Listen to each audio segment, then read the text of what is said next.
This channel does not promote any violent, harmful, or illegal activities. All content provided by this channel is meant for an educational purpose only.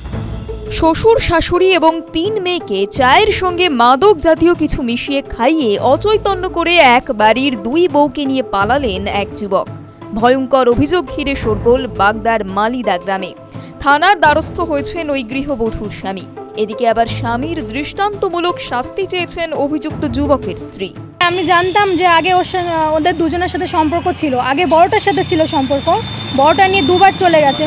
তারপর ওখানে ঝামেলা মিটিয়ে আবার ছোটটার সঙ্গে relation করে ছোটটার সঙ্গে এই দিয়ে 3 বার চলে গেল।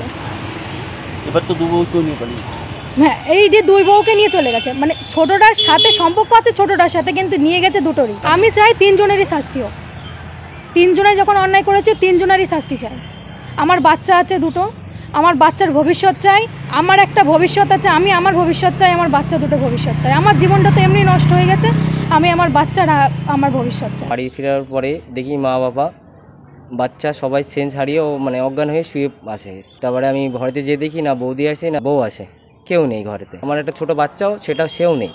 তারপরে আমি মা বাবারে কোন ডাকাডাকি করার পরে কোনো সারশুদ্ধ না পেয়ে আমি বাগদা হসপিটালে ভর্তি করি। ওরা বললো বিষাক্ত কিছু খাওয়ানো হয়েছে, ওই জন্যে এটা কোনো হুঁশ নেই। জিজ্ঞাসাবাদ করার পরে মা বাবা বললো যে এরকম আরিফ এসেছিল, আসলে ও কিছু একটা দিয়েছিল ওদের কাছে, দিয়ে তারপরে ও চাটা বানানোর পরে খাওয়ার পরে আমাদের কোনো আর হুঁশ জ্ঞান নেই।